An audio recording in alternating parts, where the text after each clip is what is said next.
everybody? Welcome to Sixers Postgame Live. Sixers get the dub again, 7 straight, 114-106 over the Detroit Pistons. Talking top takeaways, player of the game, team grades, and more. Joining me, my man Sean, at Sean_Bernard1 on Twitter. What's up, Sean?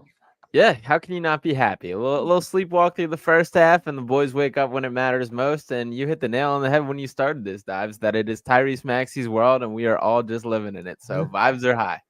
Man, we're going to break down Tyrese Maxey's game tonight because this is arguably one of the best games we have seen from Tyrese Maxey this season. Also joining us from Hardcore Sports Network, it is Mitch Kofsky at Mitch Kofsky on Twitter. What's good, Mitch?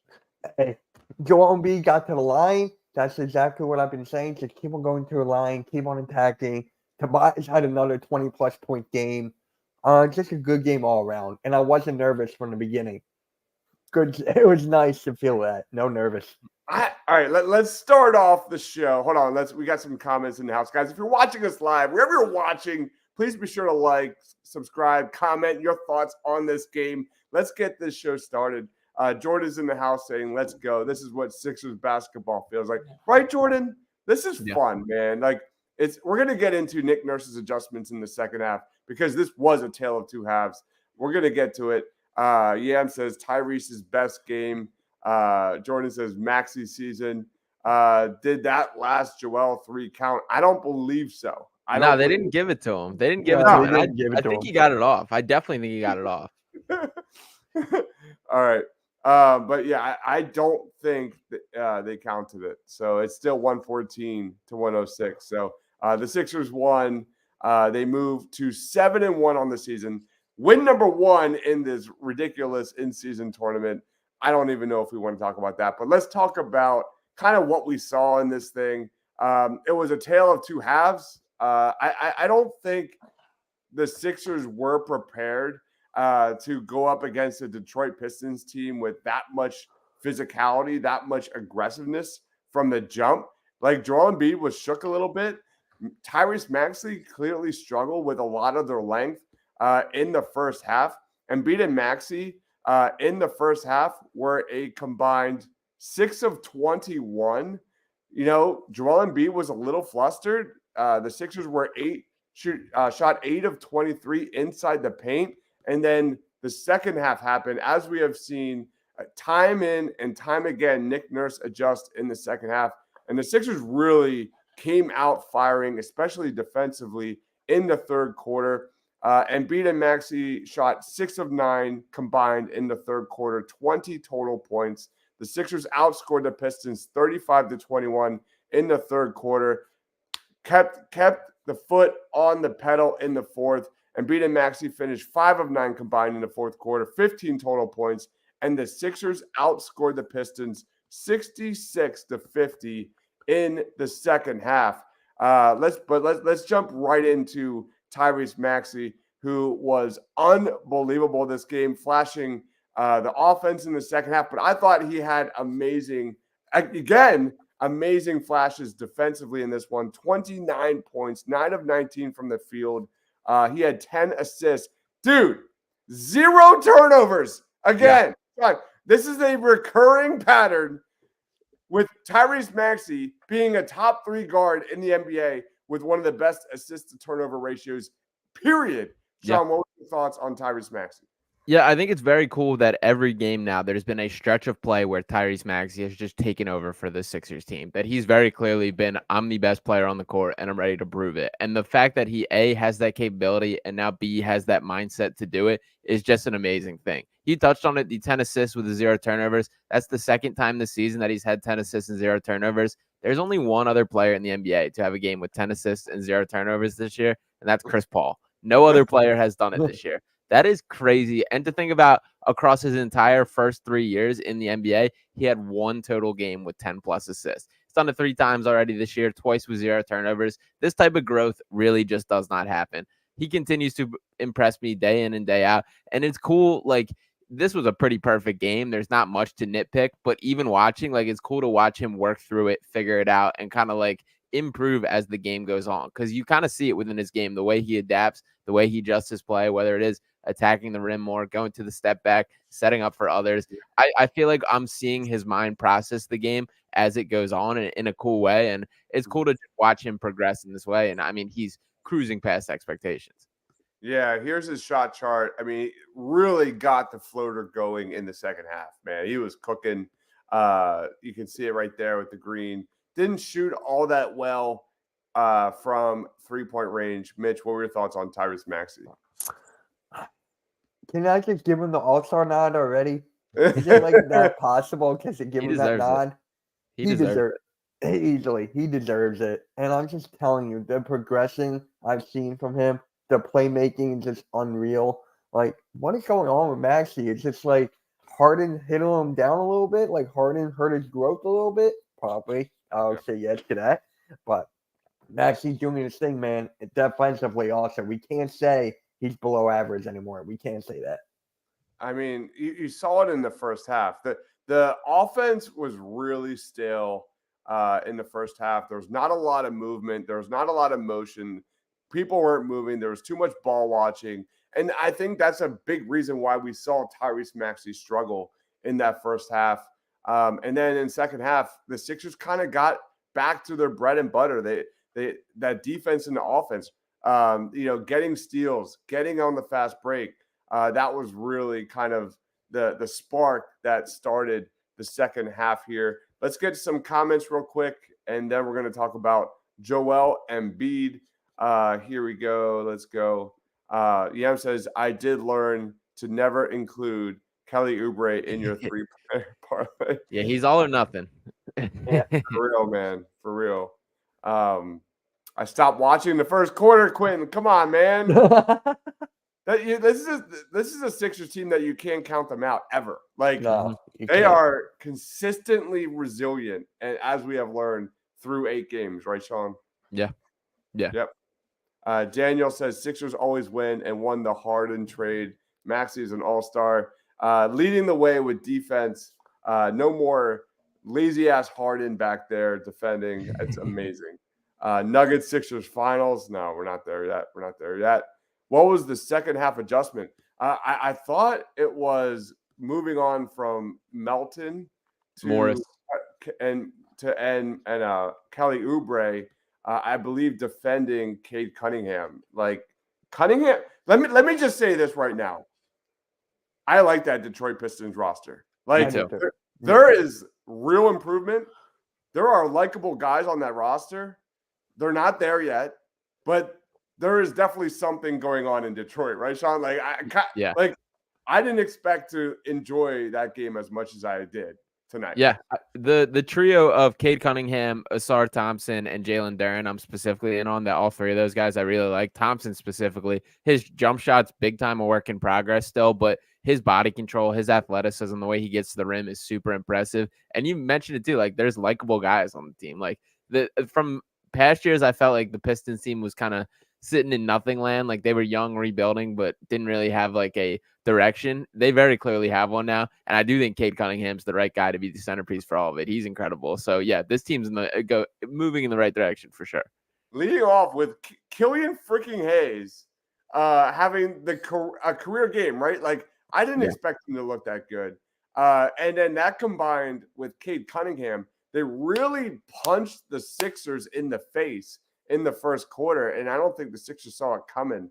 But the second half adjustment I thought was, less Melton on like guys like Cade Cunningham and more Kelly Oubre on Cade Cunningham. And you saw it, like the Sixers' depth, the Sixers' length, the Sixers' wings really started to take advantage in that second half, getting deflections, getting in those passing lanes. We're going to talk about Rocco a little bit. I might call him as my player of the game right now, because if anybody else takes Rocco, we have problems. So don't give me first pick then. My man had 4 steals in 14 minutes. And it's fun that like Rocco's this guy in all of our heads of like one of the bright spots of the process. It's cool that like after all these years coming back, he's like still a joy to watch play basketball. Like I was honestly a little worried that I was gonna be like, what happened to Covington, man? No, he's the same. Covington, he's the same guy, and it's awesome. I'm happy he's back.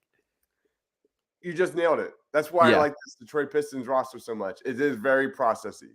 It's very processy roster. All right. Play-by-play with JJ. What's going on, man? Says Maxey took over in the fourth quarter. If anybody has any TV picture made recommendations to make the in-season tournament course not burn my eyes, I'd be very appreciative. Was that the ugliest basketball court you have ever seen? Wasn't great. Yeah, it wasn't great. For me, I'm just like, Oh my God. Are the Clippers on right now? Are they really yeah, going? Harden was playing great in the first quarter. Okay. I believe they're down like 20 last I checked to the Mavs. All right. I'll look now. 77-51 at halftime. Mavs are up. Sheesh. Oh my God, I love it. No so much. way. So I've been posting like updates on the starting lineup with Harden every game. That's going to be a continuous trend, and it is a massive negative so far. Let's give Toby more flowers, especially in that fourth quarter. But wait, I thought Max's handling and playmaking wasn't good enough. It is good enough. It's good now. Keep the receipts. Keep the receipts. Yep.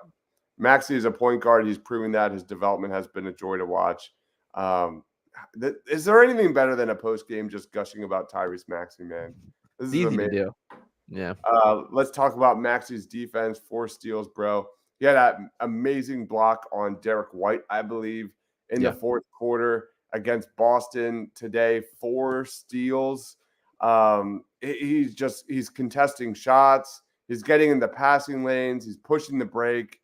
I don't know what else is to say about Tyrese Maxey, and whether it's as a point guard or defensively. Like, we talk about what areas we can find improvements on Maxey. He's doing it. Sixers fans. Like, you got to be excited, man. Yeah, 100%. And to touch on like the defense specifically, for starters, I think he's better than his reputation defensively just in general. I think he's grown as a defender in a major way. And just as a whole, this Sixers team has been awesome defensively. I mean, they forced 18 turnovers tonight. They had 14 steals as a team. And one of the things that I think has flown under the radar in this James Harden trade is it overshadowed just how bad James Harden is defensively. Like, he's a guy who really gives no effort, who really doesn't compete whatsoever. And without having that, like, this can turn into a full unit defensively, and we are seeing that. So I think like that's a big time advantage for the identity of the team. Maxey's bought in on the defensive side of the floor. He's buzzing around. He's quick. And if you just have good athleticism and are willing to try hard enough, you can be a passable defender in the NBA. Maxey is more than that at this point. And yeah, give him his flowers for improving there too. Yep. GSC, what's going on? Says the Embiid Morris front court can't be a thing. I thought Morris really struggled keeping up with the young legs of the Detroit Pistons, man. That was pretty clear. I'm not ready to give up on him, but that was pretty obvious. 29 points, crown him the in-season tournament MVP. Toby shooting 40, 50, 90 this year. That's nuts. Crazy. That's insane. Maxey hitting the step back 3 better than Harden. The one he had in like the first quarter or so, or was the second quarter, I don't remember. But it was bananas, man. All right. One of Westbrook or Harden is going to ask out if they're moved on the bench. Keep the comments coming, man. There's so many comments. Sean is smoking incredibly. I don't know what that means. Is it the same guy that played you in soccer? It wasn't that dude. Wasn't Ryan Swope, but that's definitely where that was coming from. Never found out who that was either. I'm actually curious now. All right, before we get into Maxey, like one of the funniest things ever happened in this game. Do you remember the Cade Cunningham pump fake? Yeah. Like, have you ever seen anything like that? It was like he did this. He got the rebound or something, or he had the ball in the paint, and he did a pump fake where he did it like probably about 10 times. It looked like he was spamming a button playing 2K. Yeah. That's exactly it. And it's Tobias, too, with the defense. It was Tobias. It was really funny. Anyway, let's get into Joel Embiid's game. 33 points in this one, 8 of 21 from the field, 16 boards, just more elite defense. yet another elite defensive performance from Embiid, at least from the surface. Mitch, what did you think of Joel Embiid? Like I said in the beginning, just him attacking, him getting to the line is exactly what we needed. And Embiid's just doing great on both sides of the floor. And he's just doing great. That tech, though, like, come on. That tech was weak. That was lame. I hate those. Yeah. Like, the refs are so bad in this league. It's not even funny. Yeah, what about you, Sean? Yeah, and he was really battling down low, too. Like, they were letting him play, especially with Stewart down there. They were, like, grabbing, pushing, shoving, getting tied up, and they really were kind of swallowing the whistles for a lot of it. I do think the tech was weak. Embiid was mad because they'd already passed the ball back to him. He'd already started his free throw routine when that they did call the challenge and ask for the challenge there. So he kind of slammed the ball. It was a soft tech. Embiid gets some reputation technical sometimes. I think this kind of fits that category a little bit. Too much refereeing going on across the NBA in general. But as a whole, Embiid was good. I thought he fought through it. I didn't think the game came easy to him tonight, so it was nice to see him play through, figure it out. Didn't think the playmaking was spectacular from his end, but he still delivered on the defensive side of the ball, still scored when it mattered, still got his moments. So I was overall very happy with Joel, and I thought for a minute that we weren't going to need him at all in the fourth quarter. It was kind of on the border of it. He ultimately came in to close things out, which I'm fine with. And yeah, we take this one. This is below the high bar that I have set for Joel, but from anybody else, I would be gushing over this game. Absolutely. Not the best Joel Embiid game, but moving on. Where should we go next? Should we talk about DeAnthony Melton? Yeah, sure. Because I was ready to bury this guy. He really struggled, especially in the first half. His inconsistency has been nuts, man. Defensively, he does get deflections, but offensively, it gives you those like James Harden nightmares, especially in the playoffs, where like he gives you like really good shooting. The next game, nothing. Absolutely nothing. And in this one, in the first half, he really struggled to the point where I was like screaming at the TV, wanting Jaden Springer to come in against a young team like Detroit, get some minutes for Jaden, who did come in. But then sure enough, DeAnthony Melton, someone had a pretty good second half, hit a three, kind of got some turnovers on the Pistons there. Sean, like, what's your take on DeAnthony Melton moving forward? And like, is this just a pattern here at this point? Yeah, I respect that he's playing through it and shooting through it and still taking the right shots when they are there. To be honest, I think the brutal reality and the bottom line is if this team wants to be a championship contender, DeAnthony Melton can't be your starting shooting guard.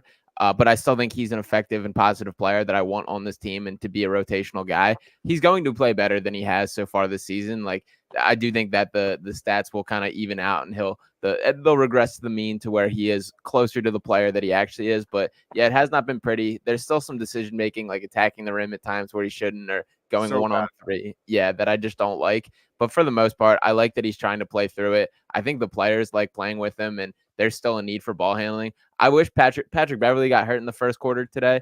I was wishing that didn't happen because I was excited to see a little extended Pat Bev minutes to kind of eat into Melton. But to his credit, he did play through and play much better in the second half, and I think he needed to see some of those go through.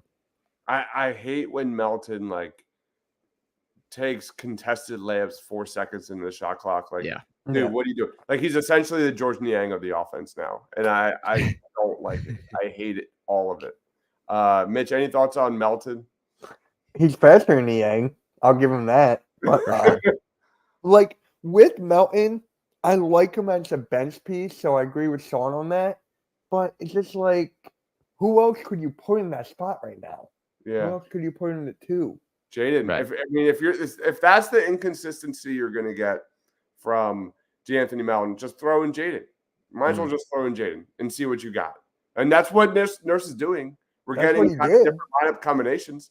Yeah, but I want to see what Maxey and Jaden looks like. Yeah.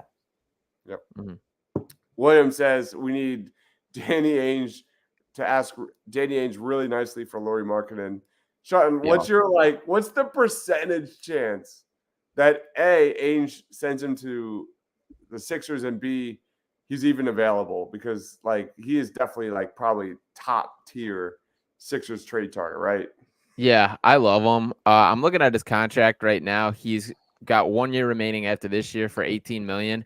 I would think that the Jazz probably view him as a long-term piece of like a building block, and they should. If I was them, I that would be my outlook if I was in the Utah Jazz front office. So I think very unlikely that they would be interested in that. Still young, still getting better. But yeah, he would be perfect. He would be awesome next to Embiid, and I do think like that's a guy I would absolutely get behind as like the trade if that was available. It's definitely worth a phone call, but I'm not super optimistic on it. Would you throw 3 first-round picks at him? Probably if he's committed and that's a long-term piece, you're because I guess if you're doing the 3 first-round picks, that it's for the trio that you're looking at now. It's a Marketing, Embiid, and Maxey trio. I think I'm cool with that. Yeah, I'm good with that. Yeah. So I think so is my answer. Yeah. I am totally on board with a Laurie, Maxey, Embiid core with wings like like Batum, Rocco, Kelly Oubre, Paul Reed all day. I'm good with that 1,000%. I think that Utah will want more. Yeah, I think they'll want give me a will. role player or something. Mhm. They're gonna want something. Yeah, I'm more frustrated with Melton's lack of touch finishing around. He's horrible, man. Finishing around the rim. He's the new should give him lessons. PJ Tucker is a negative 20 in 6 minutes, but his veteran presence is underrated. Wait. Oh my God, we've been Is talking this real life right now? years. I love it. Oh man, that Clippers, that's going to be terrible for them, man. We have too many defenders now to keep Melton on the floor if he's having cool night. At least, yeah. To his credit, he did respond. Let's be real. Like he did have a really good second half and hit buckets. And to Nick Nurse's credit, he kept them on the floor. Like he could have easily yanked them and said, that's enough. Because there were stretches where Melton looked like the worst player on the court for both teams. He was awful. Yeah. To start as a guard and have Melton come off the bench. Batum is a total fountain of youth. Batum with another positive game in this one. I don't know how he does it. He was a plus. Yeah, Nico Batum was a plus 13 in 26 minutes, 3 assists, a steal, 3 points, 3 boards. He just finds a way to positively impact the game over and over and over again. I'm in love with Nick Batum. Any thoughts on Batum? Yeah, he's becoming like one of my favorite players. Like I think it's probably like Maxey, Embiid, and Batum right now. Like he's just been awesome. He does all the little things. He's such a connector. He's a good passer too. Like he's making entry passes. He had a nice little duck down pass to Maxey on a cut that Maxey finished. That was after a timeout. That was awesome. He just does all the little things. He's like what I think we wanted PJ Tucker to be. Like he's PJ Tucker defensively, not quite as tough, I guess, but he's got more of the brain, the versatility. Just he's always in the right spot. And then on offense, like he's got a much more willing trigger. They can run like off-ball sets for him to create a look off the catch. He just is everything we wanted Tucker to be and more. And I'm so happy. Like I think you need to find a way to get him in the starting lineup. Yeah. When do you think that's going to be? Because we keep seeing Kelly Oubre. I'm not complaining. They're winning. At the end of the day, Oubre looks great. He kind of had an off game today, which is fine. Oubre only had 8 points, but he did have 8 boards, 2 steals, an assist. He was a +7, which is what you want to see. Like these guys are like Kelly Oubre just seems so locked into this role with the Sixers, man. Coming in, I didn't watch a lot of what Charlotte Hornets games I believe he played for previously. And like his reputation coming into Philadelphia was that he was a black hole in offense. He's not going to create for others. And he's just going to give you like kind of instant offense off the bench. He's blown away all expectations. Like his role defensively, his role offensively, the fit, not so much the shooting. It's been hot and cold, but like his ability to play off ball has been just a breath of fresh air for this team, man. It's been great. SS says Sixers are 7-1. I'm fine with the line because it's working. Everyone should wait with their suggestions until that changes. Facts. Yeah. Straight yes. Facts. I totally agree with this. If there's anything we've learned, they're 7-1. The Sixers should be in no rush to make any kind of moves at this time. And that includes Tobias. I know there's a big debate about whether or not they need more star power at guard or star power at forward. That's going to be ongoing. But at this point, man, the chemistry, the hustle, the heart. They were getting beat up by offensive boards, especially in the first half. That was a little painful against the Pistons. But, the Pistons kind of gave them an uppercut in that first quarter, and the Sixers responded in the second half. Williams says, my buddy is a Clippers fan. He's pumped. We got Batum in the deal. It's funny because we all wanted Terrence Mann. It was really Batum all along. Yeah, Batum's the guy, the missing piece. It's crazy. It is crazy. Nobody misses Shake Milton. Oh, my God. I haven't heard that name in a long time. Rudy Poo, PJ Tucker, -20 in 6 minutes. And then Kelly has chips on both shoulders. He keeps this up, and I like him back next year. I would lock him in as soon as they can. I would extend him now. Yeah, he's such a Philly player, man. He's fun. Mad Max is on a roll now. He's going to take us to glory. And Oubre contributes even when he's not shooting well. Let's get into our player of the game. Does anybody have any other takeaways?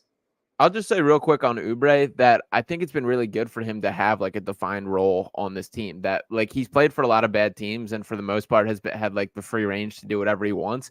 And that's when we see these bad habits kind of sneak into him. That he's obviously not a guy that has a knack for being a playmaker, plays in that team friendly of a style. But I think he does absolutely have a chip on his shoulder coming in here, and that he's very like locked in. He's playing the basketball that converts to winning more so than he ever has in his career. And I think that this is ultimately going to like revive his career for the remainder of it, which is really cool to see. Yeah, man. He looks like he's having fun out there. At least as someone who didn't really watch a lot of Kelly Oubre in Charlotte, it's such a good fit. Let's get into player of the game.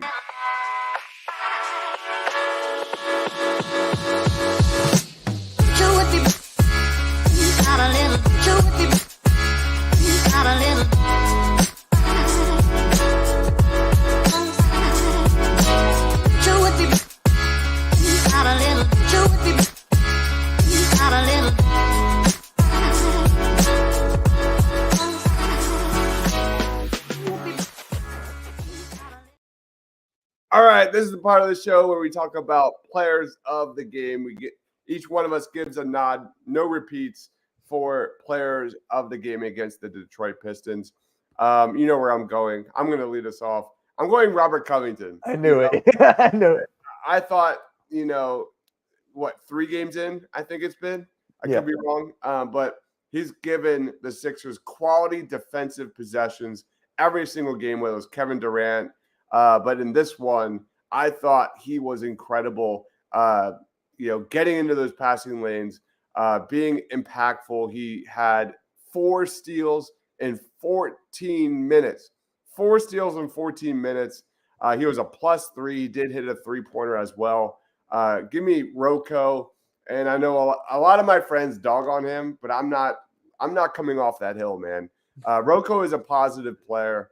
And I'm just going to keep that train rolling, baby. Give me Rocco. Sean, who's your player of the game?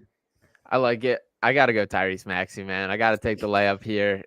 I just can't stop being impressed by this kid. It's so cool to me, like, to start to finish, watch his evolution as a player and really see, like, him taking new strides game in and game out. Like, I do feel like every game he's getting better in a different way.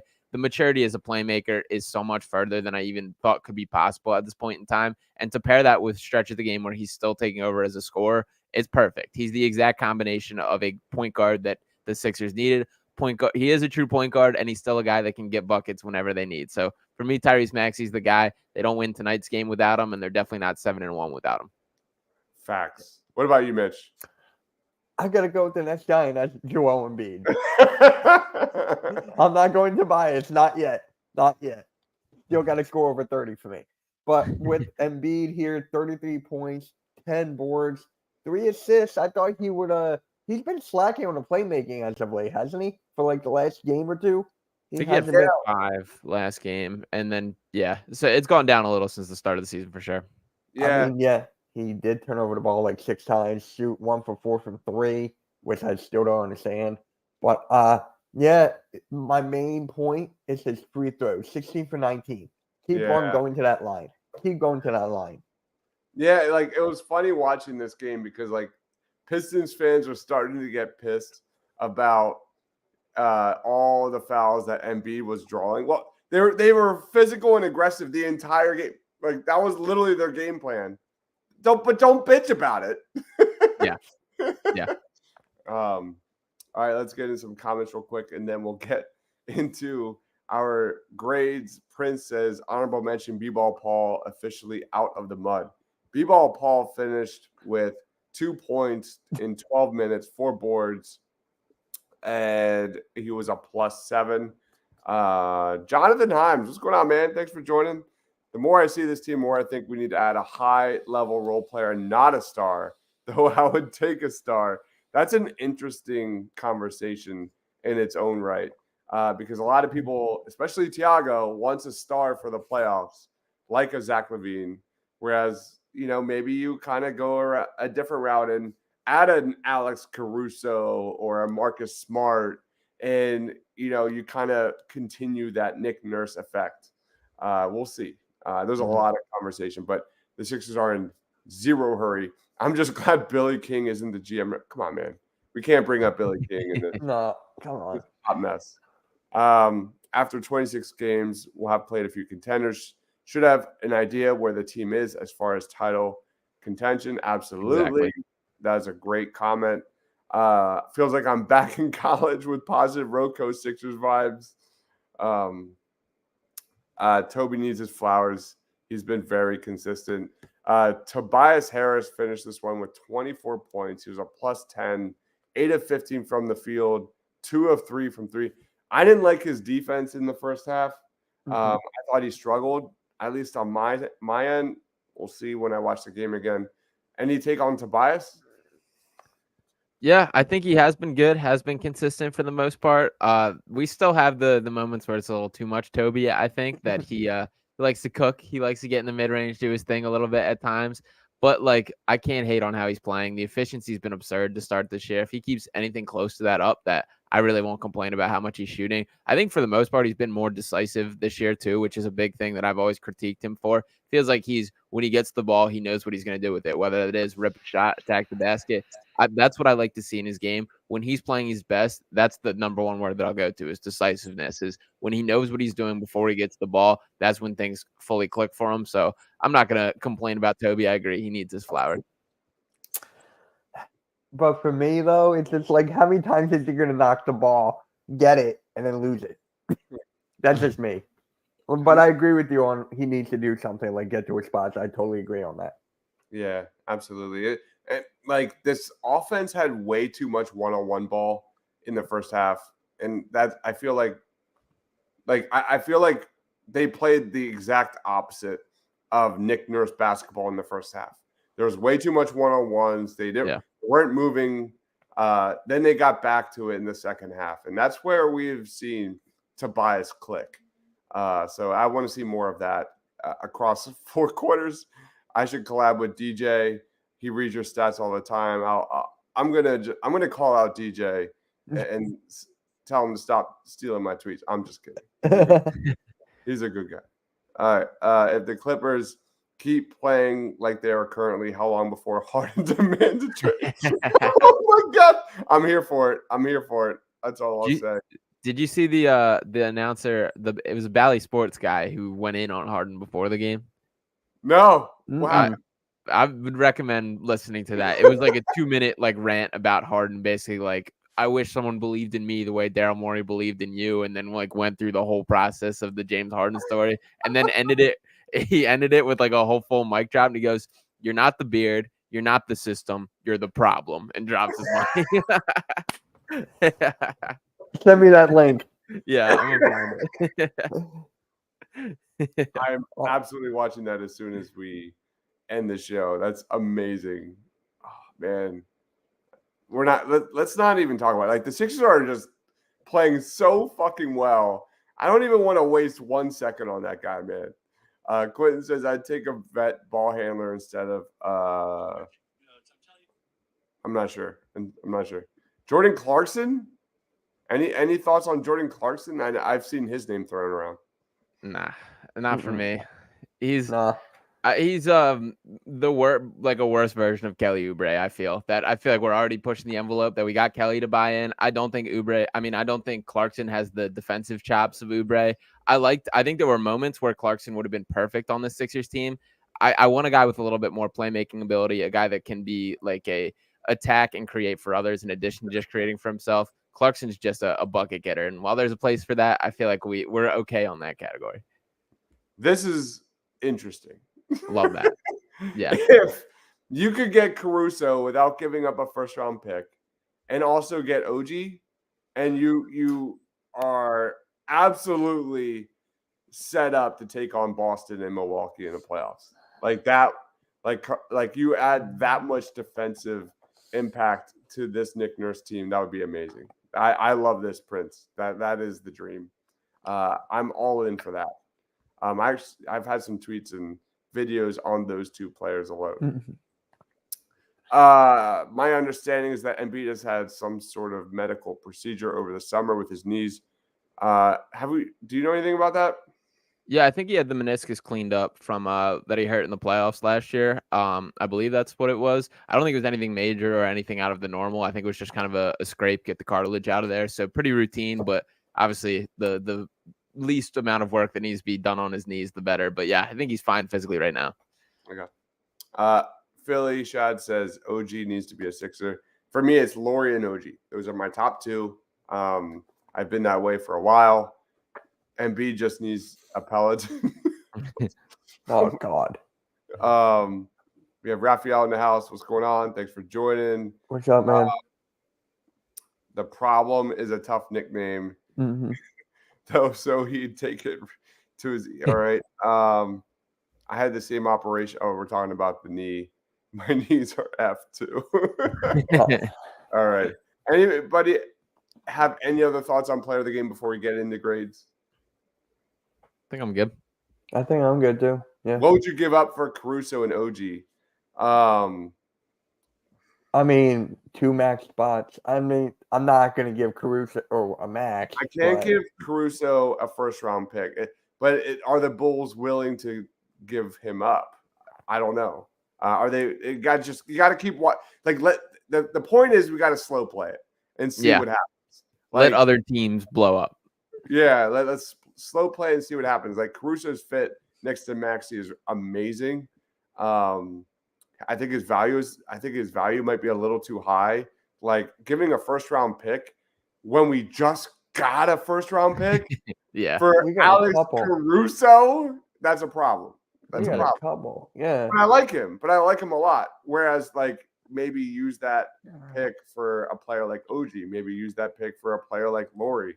We'll see. Do you think KJ Martin will eventually get minutes? I would like to see him.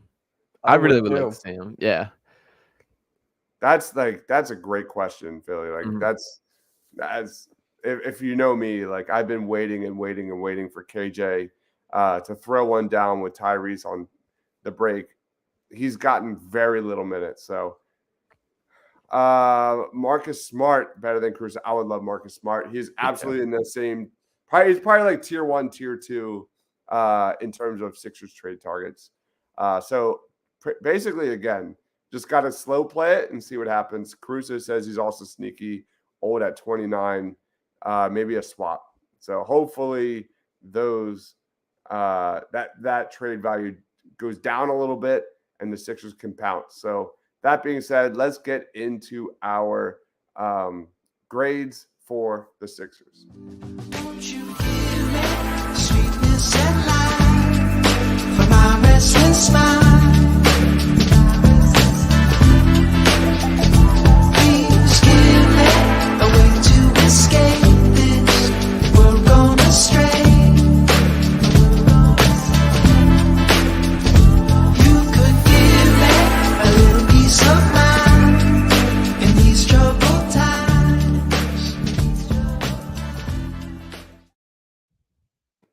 All right, Sixers grades against the Pistons. They have been trending up in a big, big way. At least an 85 grade or higher since the Bucks game.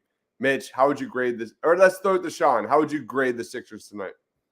I'll go B minus. I was teetering more on the C plus B minus range, but I will go B minus. That the second half I was impressed with. They looked like the Sixers that we've come to know so far this season once again. The first half they kind of sleptwalk through as we've seen them do, but I feel like in past years specifically, this is a game where they don't wake up from and they kind of snooze through, but that didn't happen tonight. So they did ultimately step up when it mattered. There's still plenty to build off. The Maxey stuff and continued progression in his game for me is reason of optimism to be like, okay, this team's got it. This was still good. So yeah, B minus for me. They took a care of business and won the first ever in-season tournament game in Sixers history. I'm not gonna lie. I read I took 15 minutes of my life to actually find out what the F the in-season tournament was today. Because I honestly I couldn't care less about what this thing is until the Sixers actually found themselves in this thing, and I still don't really care. But I just gotta say this though. On Sunday we're against the Pacers, right? At home, regular court. On Tuesday, Pacers home, change courts to the play-in tournament. Yep. And luckily, in season. I just saw that I guess the final games will be in Las Vegas. Yeah. So we all just rejoice that James Harden will not be on this roster and he will not be in the strip club all night long instead of being with the Sixers. He'll be in Vegas for sure. He'll be in Vegas. Yeah. He'll be in a darkly lit building. Yeah. Yeah. So for my grade, I got to go with the B. Just the ability of them to just keep on bouncing back and just having that mindset of just keep going. Like during the halftime, right? I think they got booed. Well, it's home. Well, who cares?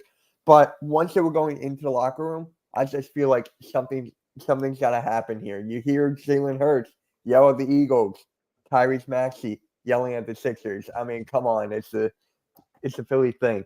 Just comes out guns blazing, and the defense picks up, makes adjustments too. So B for me. I'm gonna be a little homerish and say A minus.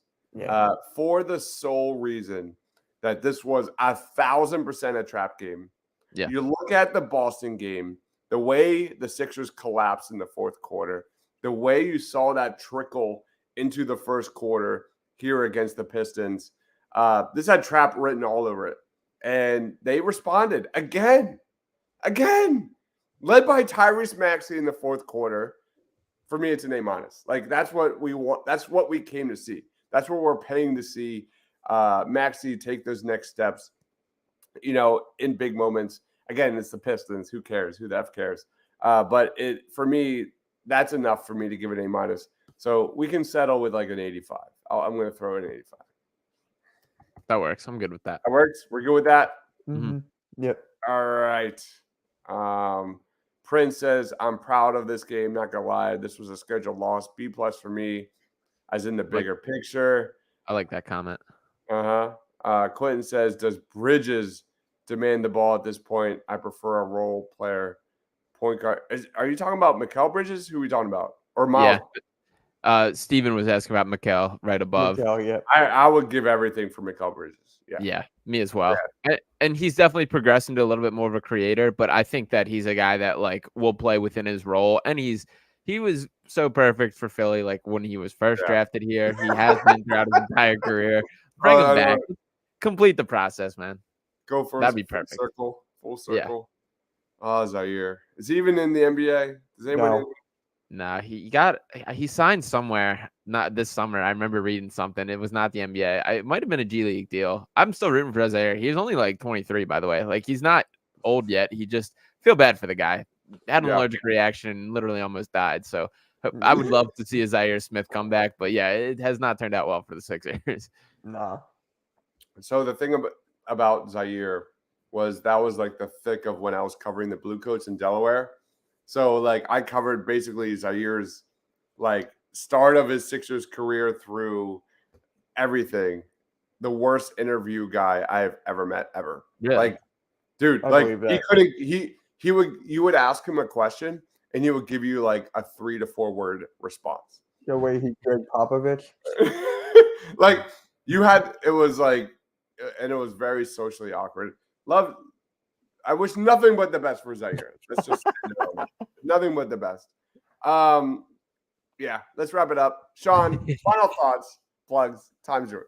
Yeah, Sixers are 7-1 now, so keep vibes stay high. We keep cruising. I'm pretty excited to talk about this team, but yeah, I'm gonna enjoy keep hopping on these post games as long as they keep winning. I'm excited to keep breaking this down for the length of the season. You can follow me on Twitter at Sean_Bernard1. Also check out Pick Swap Media for podcast work over there, as well as you can catch me on Fox Sports The Gambler, Fox 1025, and Sixers Digest on YouTube as well. So make sure to give that a little check out as well. But yeah, I will be in it for the long haul this season for sure.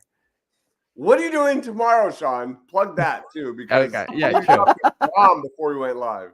True. Yeah, tomorrow, Tyrese Maxey doing a charity event, giving away a bunch of turkeys for families in need at George Washington Carver High School in Philadelphia. So I'll be popping over there, taking a part in the little turkey giveaways, and then doing some media stuff, getting to talk to Tyrese after and see how the whole day goes. So not 100% sure what I'm walking into, but it's definitely gonna be an awesome day, and I'm excited to be a part of it. That's awesome, man. That's Gonna be really insane. exciting. Really Mhm. exciting.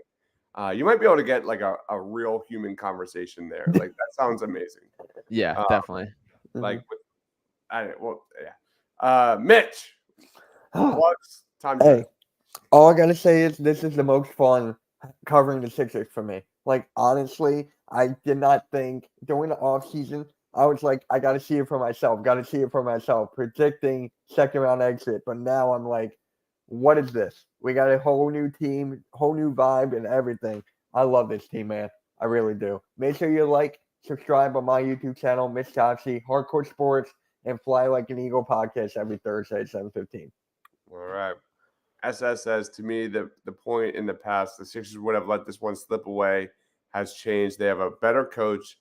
They have a deep veteran bench, and Embiid and Maxey are both better than last year. Facts, man. And this is a great way to end the show. Thank you, Clippers. Thank you, Clippers. Batum is awesome, man. Yeah. Batum is absolutely legit. And Steven says it stays a close game under Glenn Rivers. Guys, if you're watching this live, thank you for the comments. They were amazing tonight. Please be sure to like this video if you love Tyrese Maxey developing into an all-star player. He is Mitch Kofsky on Twitter at Mitch Kofsky. My man Sean at Sean_Bernard1. Check out everything he does. Pick Swap Media, Fox Sports The Gambler, Sixers Digest. It goes on and on. Sixers Digest, right? Did I nail that? Yep, you got it. I nailed it. All right. And guys, we will be back on Sunday. He is Mitch. He is Sean. I'm Dibes. Stay awesome, everyone.